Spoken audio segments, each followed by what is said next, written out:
I know that everybody here this afternoon will remember the words that Xenia that you've just given us.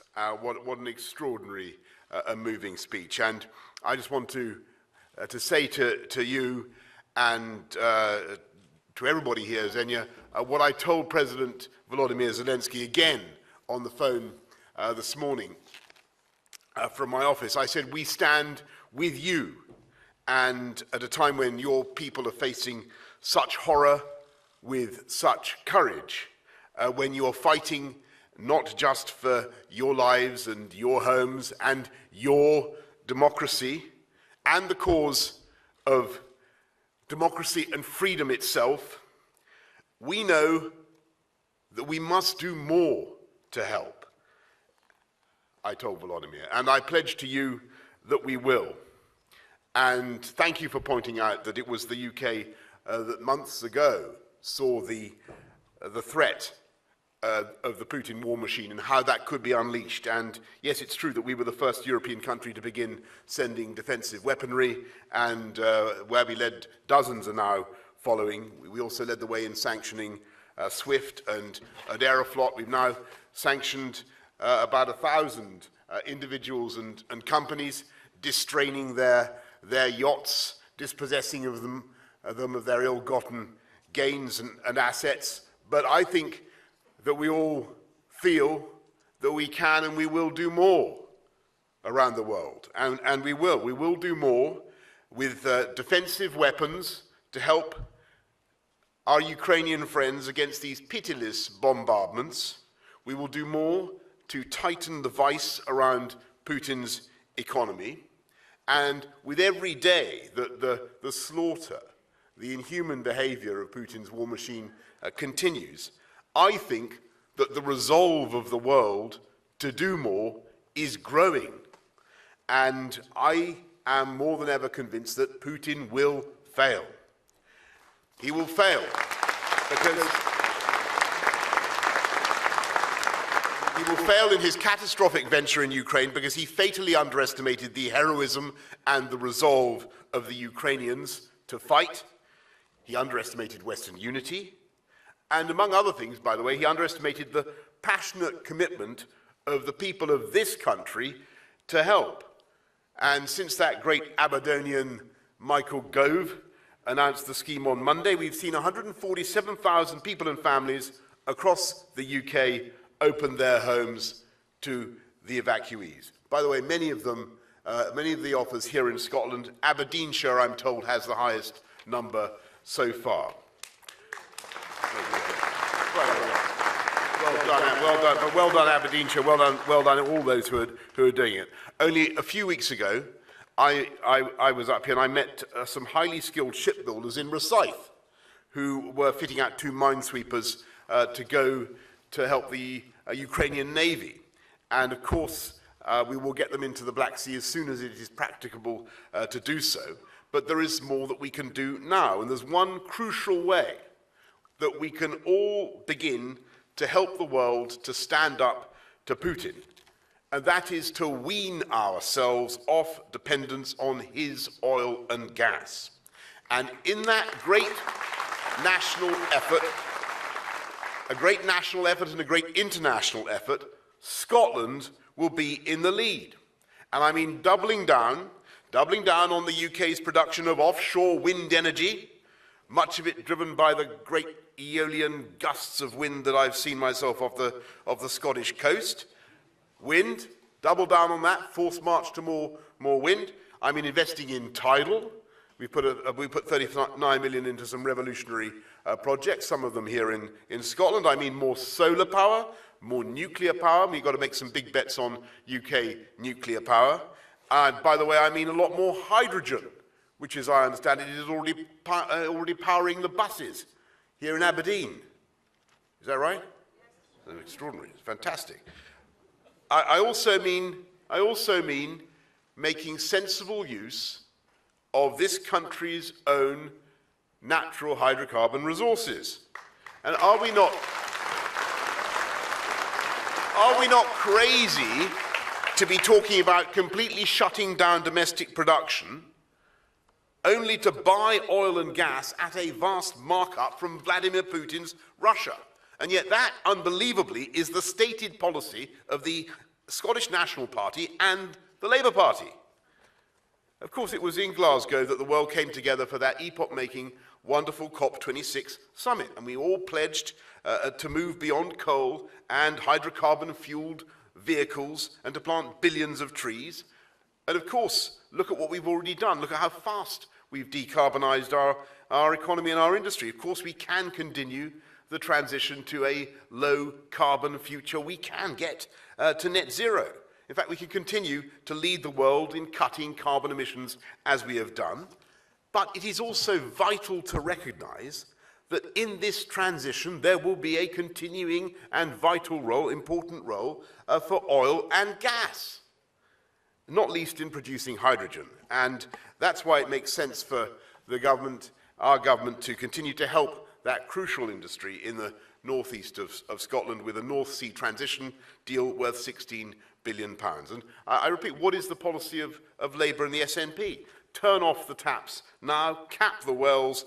What a disaster that would be. It would mean prices up even further. It would mean jobs lost just when householders are feeling the pinch of the high gas and oil prices. And of course, it would mean exposing the UK to continued blackmail from Vladimir Putin.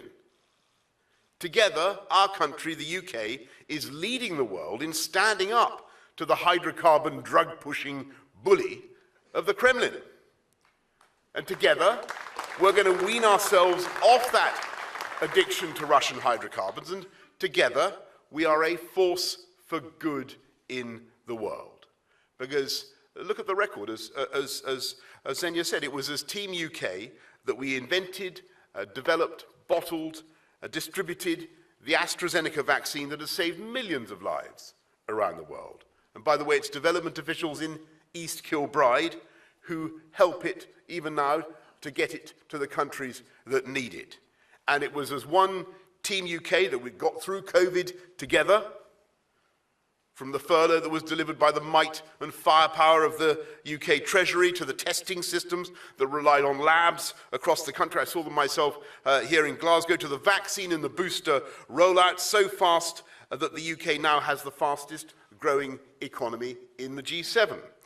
And whatever the occasional cosmetic differences between the different parts of the UK and the way we handled the pandemic, sometimes perhaps judiciously magnified for political effect. The overwhelming reality is that we have moved forward together. And now is the time, as we bounce out of COVID, to learn from that success and to go beyond the failed economic model of previous decades and to unleash the full potential of every part of the United Kingdom. Where we Conservatives see inequality, our instinct is not to tear people down and to punish success. We believe in giving people the tools to level up. So when we see wages 50% lower in Inverclyde than they are in East Renfrewshire, we celebrate and encourage the achievement of those who are doing well. But we also believe that with better infrastructure and better technology and better skills, we can unleash such energy and talent and trigger such a tsunami of investment that this can be and will be the most prosperous economy in Europe. And that's why we're working directly with the 32 local councils in Scotland to distribute the Levelling Up funds, because we know that local people understand best where the opportunities are, and we won't let politics or structures get in the way. We're spending £5 billion to deliver gigabit broadband across the whole country, bringing a smile even to the humblest crofter, appearing as he does so often on our screens, as he goes online, perhaps to order a new waistcoat. And now is the time. Now is the time. We're very, very good friends, as I told you before. Now is the time to go beyond the parochialism and constitutional myopia of the SNP and drive forward projects that will bring jobs and growth to the whole UK, as Peter Hendy has pointed out in his excellent Union Connectivity Review, which I hope you'll have studied.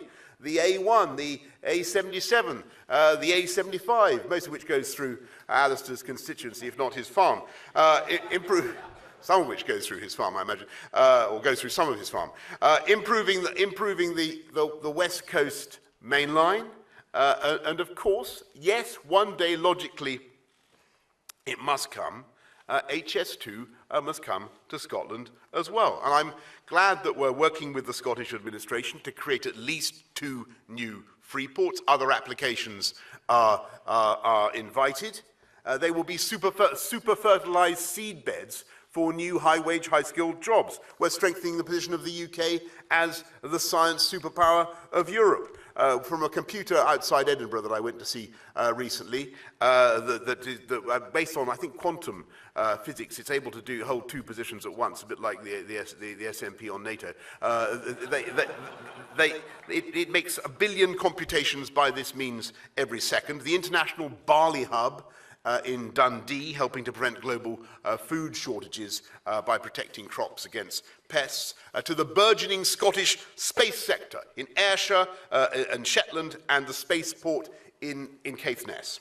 And after his great success on Russia Today, perhaps we should invite Alex Salmond to join his fellow cosmonauts in orbit. And wouldn't it be a splendid thing for him to do?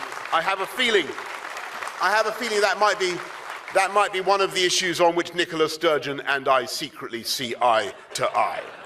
And it is by driving that levelling up agenda in every part of Scotland and every part of the UK, by a relentless focus on people's real priorities, combined with a fearless interrogation every week of the First Minister, that Douglas Ross has been able to defy the sceptics, stop Nicola Sturgeon from getting an overall majority, as people said that she would, get more votes than any previous Scottish Conservative leader, including Ruth Davidson, brilliant though she is, 100,000 more votes. And I'll tell you the other reason why Douglas has been so successful. He's the only political leader in Scotland saying loud and clear what should be blindingly obvious to everyone, that this is not the moment to be having another referendum. This is not the time.